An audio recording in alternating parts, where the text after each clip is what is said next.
आप सबको हृदय से बधाई देते हुए आप सब विकास की नित नई ऊंचाइयों को छुए, इसकी कामना के साथ आज मंच आपके बीच में यहां पर उपस्थित हुआ है।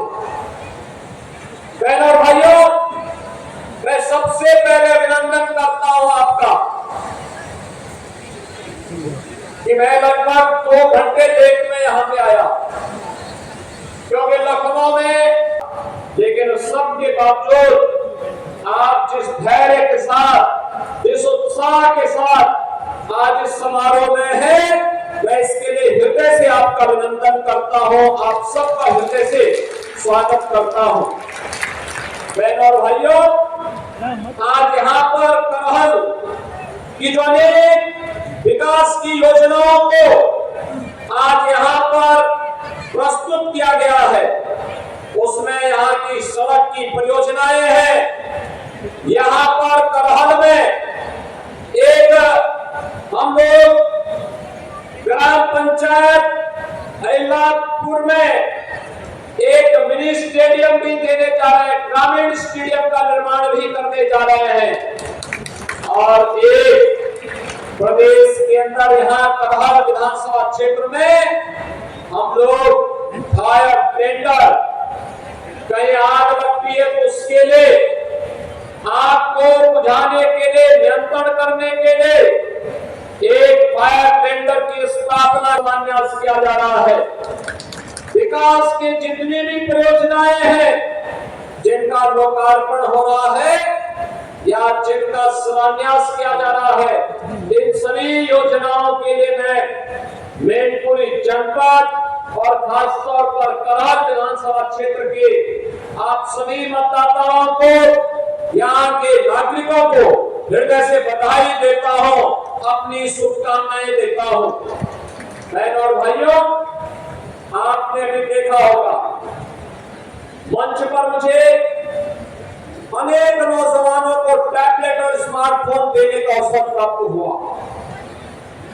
इसके साथ ही आपने देखा होगा आधी आबादी का नेतृत्व करने वाली महिला स्वयंसेवी समूह को भी सरकार के द्वारा प्रदान किए जाने वाले सहयोग के चेक की डमी कॉपी उन्हें प्रदान करने का मुझे अवसर प्राप्त हुआ। आपने देखा होगा गरीबों को प्रधानमंत्री आवास और मुख्यमंत्री आवास की चाबी सौंपने का एक अवसर मुझे प्राप्त हुआ। और एक सप्ताह पहले यही मंच और हमारे डिप्टी सीएम श्री ब्रजेश पाठक जी भी आए थे और करहल में रोजगार मेला, टैबलेट वितरण, ऋण वितरण के बड़े कार्यक्रम को उन्होंने उद्घाटन किया था।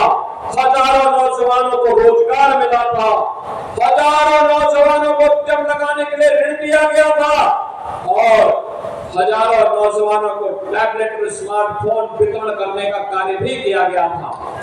मैं पूछना चाहता हूं बहनों और भाइयों, मैनपुरी जो कभी वीवीआईपी जनपद माना जाता था, लेकिन विकास के कार्य में क्यों पिछड़ गया? मैनपुरी तो हमारे ऋषियों की धरती रही है, मयंक ऋषि से जुड़ी हुई धरती रही है, मार्कंडेय ऋषि से जुड़ी हुई धरती रही है, ये धरती च्यवन ऋषि के साथ जुड़ी रही है, इसका संबंध रहा है। और इस धरती का संबंध देश के स्वाधीनता आंदोलन से जुड़े हुए स्वाधीनता संग्राम सेनानियों से इसका संबंध रहा है।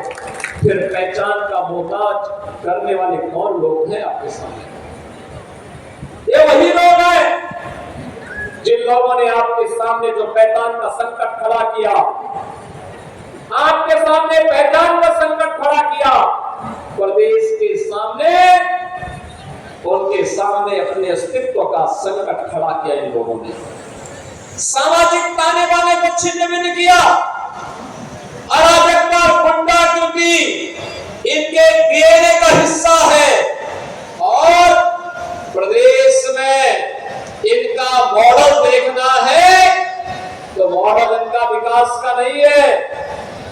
ये लोग विकास का नहीं, विकास के कार्यों में लूट मचाने वाले लोग हैं। आपने इनके कारनामों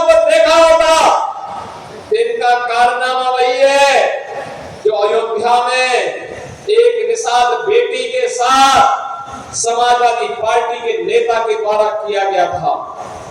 इनके घिनौने कृत्य वही है जो लखनऊ में एक बेटी को कैसे इन लोगों के द्वारा गिराया जाता है, ये इनका चेहरा है। और इनके वास्तविक कारनामे देखने हो तो कन्नौज में घटित घटना और नवाब ब्रांड ये समाजवादी पार्टी का वास्तविक चेहरा। आज मैं आप सबसे यही कहने के लिए आया हूं कि बहनों और भाइयों, पहले सामाजिक ताने बाने को इन्होंने छिन्न भिन्न किया, प्रदेश को दंगों की आग में झोंका, विकास के लिए, गरीब कल्याण के लिए जो धनराशि राज्य की लगनी चाहिए थे उसमें लूट खसोट किया, नौजवानों को मिलने वाली नौकरी में डकैतियां डाली गई। आज आप देख रहे होंगे कि कल हम लोग 1000 नौजवानों को सरकारी नियुक्ति पत्र देने जा रहे हैं। अभी हाल ही में आपने देखा पुलिस पद में नियुक्ति के लिए हम लोगों ने परीक्षा सफलतापूर्वक संपन्न की। मैं कहता हूं ये देश ही नहीं, दुनिया की किसी भी सिविल पुलिस की सबसे बड़ी भर्ती थी, सबसे बड़ी भर्ती। और कहीं कोई शिकायत नहीं, कोई भेदभाव नहीं, कोई भ्रष्टाचार नहीं। क्या यही काम 2017 के पहले भी होता था क्या? 2017 के पहले हर नौकरी बिकती थी, उसकी नीलामी होती थी, वसूली में चाचा और भतीजा समान के भागीदार होते थे। और बाद में जब ज्यादा वसूली होती थी तो चाचा को धकेल दिया जाता था, भतीजा अकेले ही बैग लेके भाग जाता था। यही दृश्य पूरे प्रदेश का हुआ करता था। विकास के नाम पर में यही लूट खसोट बची हुई थी, यही लूट पूरे प्रदेश में बची हुई थी। बहनों और भाइयों, इनको मैनपुरी की चिंता नहीं थी, इनको इटावा की चिंता नहीं थी, इनको स्वयं की चिंता थी। इनको प्रदेश की चिंता नहीं थी क्योंकि इनको स्वयं की चिंता थी। और इसीलिए जब उनको लगा कि अब उत्तर प्रदेश सुरक्षित नहीं रहा तो इन लोगों ने तो अपने लिए दुनिया के अलग अलग देशों में द्वीप खरीद ले होंगे। लेकिन बहनों और भाइयों, हमें और आपको तो इसी प्रदेश में रहना है, हमें और आपको इसी प्रदेश में रहना है। चाचा की तो नियति ही है हमेशा धक्का खा करके वहीं पड़े रहना। लेकिन बहनों और भाइयों, उत्तर प्रदेश वासियों को धक्का खाने की आदत से अपने आप को हारना पड़ेगा। सम्मान के साथ राष्ट्रवादी मिशन का सिपाही बन करके आगे बढ़ने की हमें आदत डालनी पड़ेगी। और इसी के लिए ये 450 करोड़ रुपए की विकास की परियोजनाओं की सौगात लेकर के आज मैं आपके पास इस मंच के साथ आया हूं। मैं आप सबका आह्वान करूंगा, आज तो प्रदेश में दंगा नहीं होता, आज तो प्रदेश में गुंडागर्दी नहीं होती, आज तो प्रदेश में किसी बेटी का अपहरण नहीं होता, आज तो प्रदेश में किसी किसान की जमीन पर कोई कब्जा नहीं करता है, आज तो किसी व्यापारी का अपहरण नहीं होता है, आज तो बेटी की इज्जत के साथ कोई खिलवाड़ करने का दुस्साहस करेगा तो उसे मालूम है कि उसके दुस्साहस की क्या कीमत उसे चुकानी है।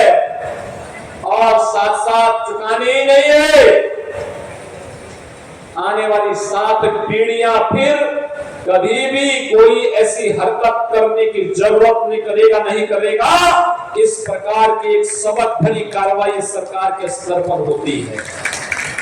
बेटी की सुरक्षा हो या व्यापारी का सम्मान, अन्नदाता किसान को शासन की योजना के साथ जोड़ने का कार्य हो या नौजवान के हाथ को रोजगार के साथ जोड़ने का कार्य, ये सभी आज मजबूती के साथ चल रहा है। और इसीलिए तो जब 25 करोड़ उत्तर प्रदेश वासी बोलता है तो 25 करोड़ की आवाज एक साथ जब आगे बढ़ती है तो बहनों और भाइयों ने 25 करोड़ की आवाज उत्तर प्रदेश को अब बीमारू राज्य नहीं बल्कि देश का एक विकसित राज्य के रूप में स्थापित करता है, अनलिमिटेड पोटेंशियल के राज्य के रूप में स्थापित करता है। आज उत्तर प्रदेश विकास के नित नए मॉडल प्रस्तुत करता है।